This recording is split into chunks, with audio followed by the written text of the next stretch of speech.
Imagine this. You're lying beside her, the night quiet, but something feels off.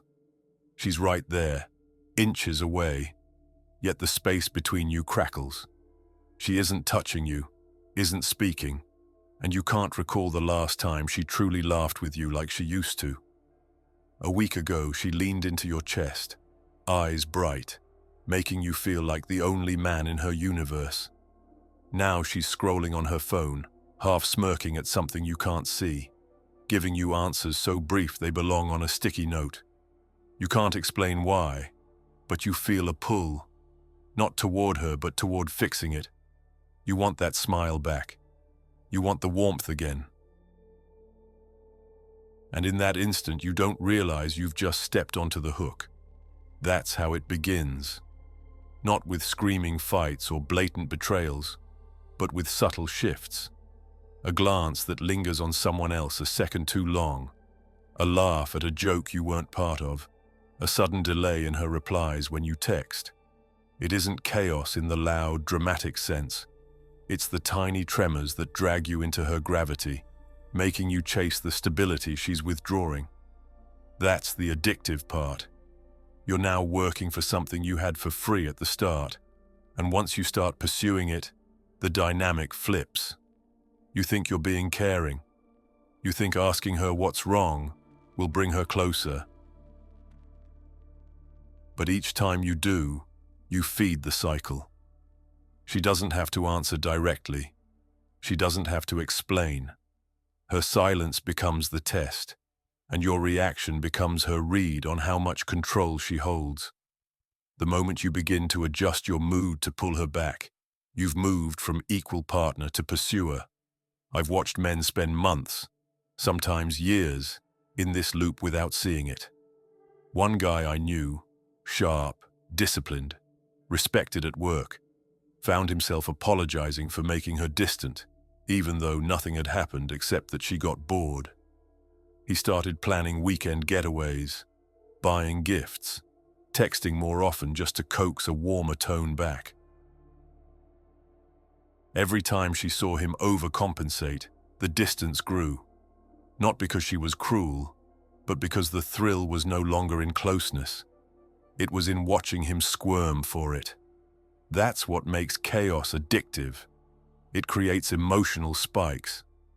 One day, she's sweet, attentive, holding your hand while you walk. The next, she's cold, distracted, acting like she could take or leave you.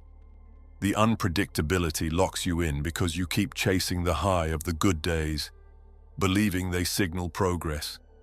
You don't realize those days are part of the pattern too. The reward in a push-pull game designed to keep you hooked.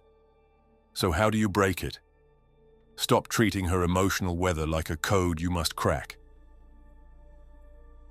When she pulls back, don't lean in harder. Lean back too, not as punishment but as balance. If she's quieter, match her pace. If she seems distracted, focus on your own life.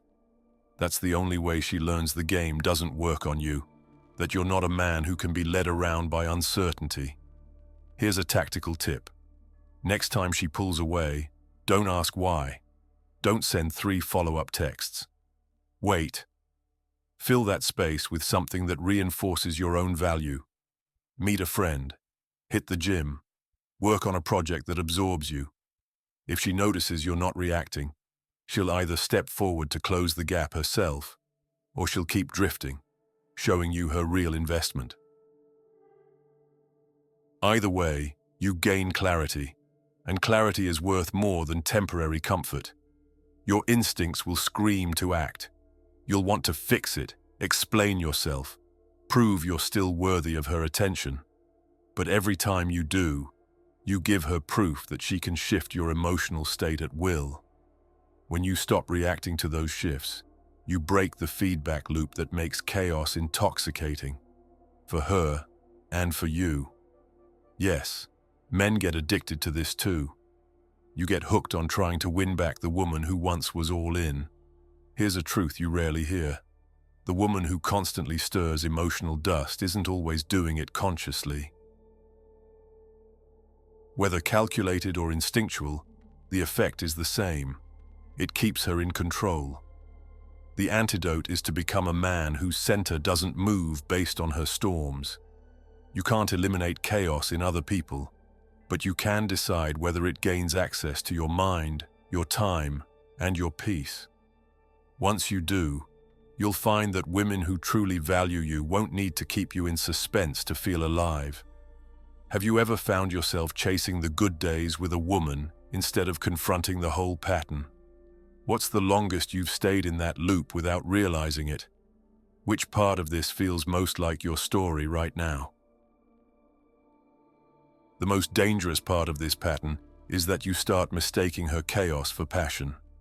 You confuse the adrenaline rush with connection. The way she pulls you close after a fight. The way her laughter is louder the day after she freezes you out. It feels intense, so you convince yourself it must mean something deeper. Real connection isn't a roller coaster, that thrill you're feeling. It's the same chemical hit an addict gets when the needle hits. The truth is, once chaos becomes the norm, your baseline changes. Calm starts to feel boring. You begin to associate emotional stability with a lack of attraction. You'll even sabotage good women because they don't give you that rush. That's where most men quietly lose years of their life. They keep chasing the unpredictable woman, thinking one day she'll settle down, that one day the storm will clear. But storms don't clear. They just shift direction. I remember a friend, Mike, who met a woman who hooked him in weeks.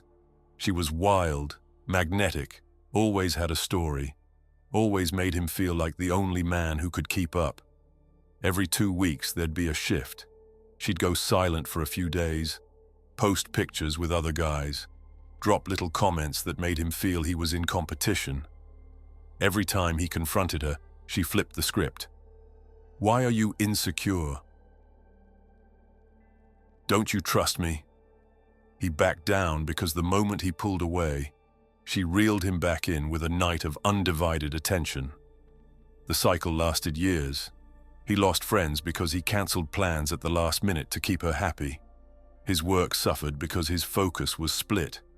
Part of him in the meeting, part of him checking if she'd replied. He didn't see it for what it was. A training program. She was teaching him to value the chase more than the prize. Now the tactical shift. Start evaluating women not by how high they spike your emotions, but by how steady they keep your mind. If you're always in tension, wondering where you stand, that's not love. It's conditioning. You can't build trust, respect, or a future on that.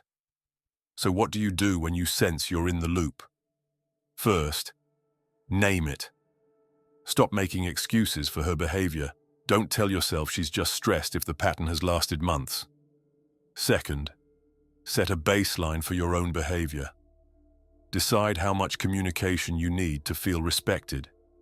Decide what boundaries and attention levels are acceptable. Then stick to those baselines whether she's on her best day or her worst. For example, if she goes silent for 2 days without explanation, don't chase. Don't double text. Don't send a just checking in message.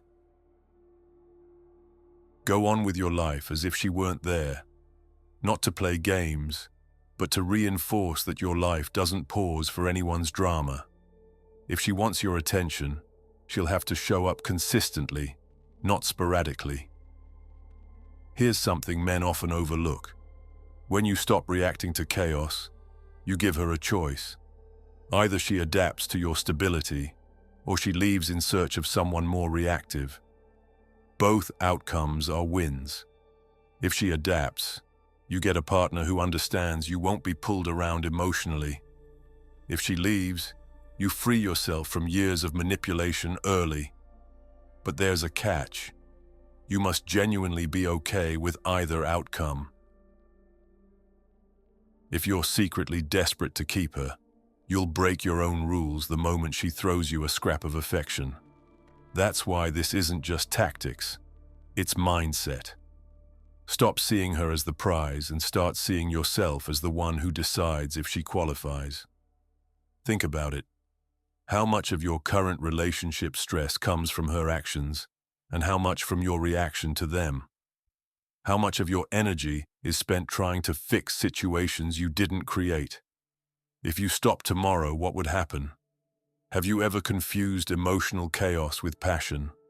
What did it cost you in time, focus, or self-respect? If you stopped chasing her moods for 30 days, what would happen? Now for a twist. The more you tolerate this cycle, the more she tests how far she can push it. What began as small withdrawals of attention can grow into full-scale manipulations. One week, she might casually mention how much fun she had talking to a male co-worker. The next, she's picking fights over nothing, storming out, leaving you wondering if you'll see her tomorrow. When you look like you've had enough, she drops just enough sweetness to keep you hooked. That's the danger of letting chaos set the tone. You become predictable in your unpredictability. She knows exactly what will make you panic, overcompensate, and back down. It's no longer about love, it's about control. Most men don't realize this. She's not just testing whether you'll stay, she's testing whether you'll stay on her terms. I knew a guy, Daniel, who endured this for almost 5 years.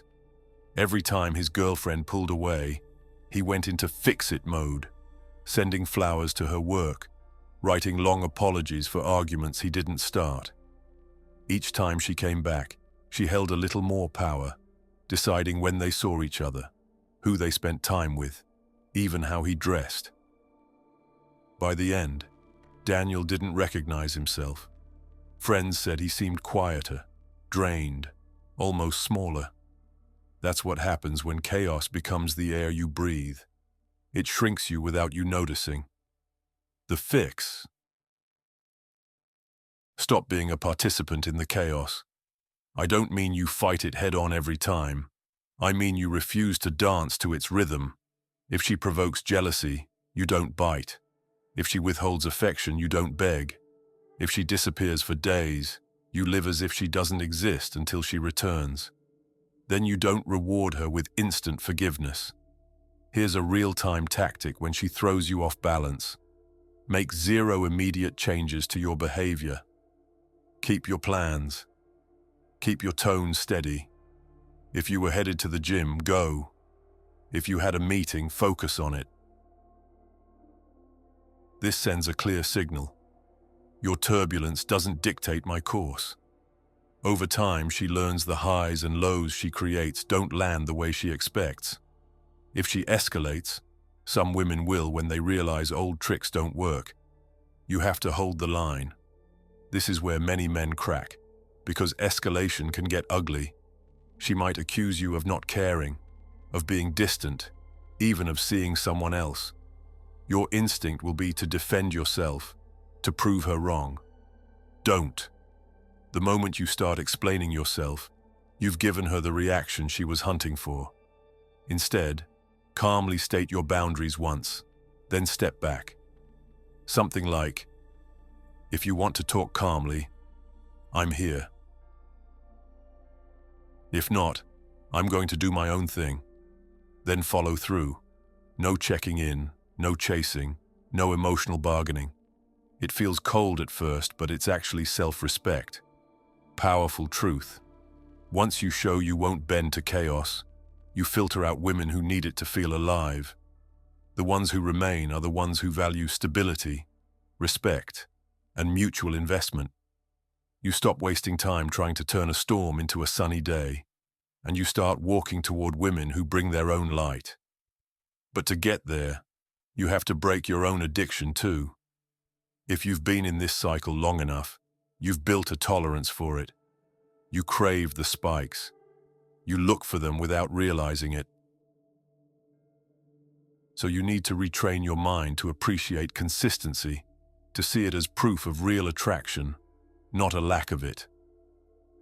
That means spending time with people, friends or romantic interests, who make you feel calm and respected, even if it feels less exciting at first. Ask yourself, how much of your relationship behavior is a reaction to someone else's chaos? How much is driven by your own principles? If she pulled every ounce of drama from the relationship tomorrow, would you still want her? Or are you hooked on the very thing that's draining you? When was the last time you refused to play along with someone's emotional games? How did they react? And if you're honest, how often have you been complicit in your own manipulation? There's another layer you might not want to admit. Sometimes you play into the chaos because it gives you a role, the hero, the fixer, the man who understands her better than anyone else. You convince yourself that weathering the storms proves your strength, loyalty, love. But the ugly truth is, strength isn't proven by how much dysfunction you can absorb. It's proven by how quickly you walk away from it. The longer you stay in that loop, the more you teach her that her behavior is acceptable. Women, like men, respond to the standards you set. If your standard is, "I'll always be here no matter how you treat me," she'll push that limit to its edges, not because she's evil, but because human nature tests boundaries. Think of a time she pulled back and you immediately tried to win her over again. What message did that send? That her approval is the oxygen you breathe, that she can create distance and you'll be the one to close it every single time. Once that's established, she never has to meet you halfway again. The antidote is simple in concept but hard in execution. Reverse the pressure. Stop proving yourself and start evaluating her. Stop asking, "What can I do to keep her?" and start asking, "Does she even deserve to stay?" That shift alone changes the energy completely, because now, instead of reacting to her, you require her to rise to your level. Here's a fast, tactical move.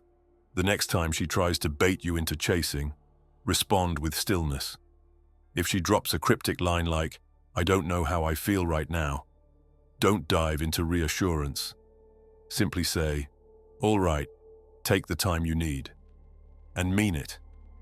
Then redirect your attention to friends, work, hobbies, without waiting for her to come back. That absence of panic shocks a woman accustomed to men scrambling for her mood shifts. Another tactic: never reward bad behavior with more access to you. If she goes cold or disrespectful, don't reply with a date night or a long apology. Reduce your availability, not as punishment, but to reinforce that your presence is tied to mutual respect. You'll be surprised how quickly patterns change when she sees you won't stick around for emotional whiplash. I knew a guy, Aaron, who finally broke his cycle this way. His girlfriend vanished for a few days after every disagreement. Before, he'd blow up her phone, drive to her place, beg to talk. One time he didn't. He didn't text. He didn't check her socials. He simply went on with his week.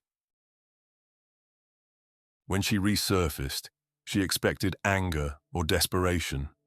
Instead, he was calm, polite, busy.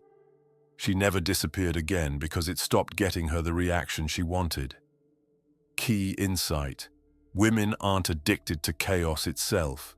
They're addicted to the control it gives them when you react. Remove the reaction, and you remove the reward. If she truly values you, she'll adapt. If she doesn't, she'll either escalate or walk. Both outcomes free you from a trap you didn't even realize you were in. But you can't fake this. If you act indifferent while secretly obsessing, she'll feel it. It must come from genuine self-possession, the kind that springs from a life so full and solid that no single person can rattle it.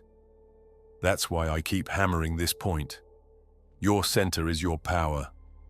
Lose that, and you've already lost the game before it starts. Ask yourself, are you holding on because you love her, or because you love the chase she gives you? If she stopped all the chaos tomorrow, would you still find her attractive, or would the magic disappear? And if you're honest, How much of what you call love is just addiction to instability? What's the boldest boundary you've ever set with a woman? Did it strengthen the connection or end it? If it ended, was that really a loss? Most men never see this coming. When you finally step out of the chaos, you go through withdrawal. You've been so used to the highs and lows, the rush of making up after a fight, the tension of wondering what she's thinking, that when it's gone, life feels flat. You start questioning, am I bored or am I finally at peace? Because peace is unfamiliar, you might feel the urge to run back to what you know. That's how chaos keeps its grip long after the woman is gone.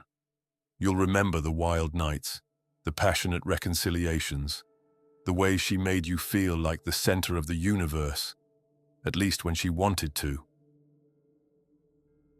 What you won't remember as clearly are the sleepless nights, staring at the ceiling, replaying arguments, the hours wasted checking your phone instead of working, the slow erosion of the man you were before her. Breaking that addiction means learning to live without constant stimulus. Rewire yourself to find satisfaction in calm. It starts with changing your environment. Fill your time with things that keep you grounded, lifting, building, learning, creating. Surround yourself with people who respect your time and energy. If you keep empty space in your life, chaos will find a way back in. A tactical step most men skip. Write down the behaviors you'll never tolerate again. Not just big ones like cheating, but subtle ones. Silent treatments, deliberate jealousy triggers, disrespect in public. Keep that list somewhere you can read when you're tempted to go back. When you're in withdrawal, your memory will lie, highlighting the good and blurring the bad. That list anchors you to reality. When you meet someone new, test early, not with games, but with standards. If she goes cold for no reason, you don't chase. If she tries to provoke you, you don't engage. You show from the start you're not a man who needs emotional fireworks to feel alive. That's how you attract women who bring stability instead of storms.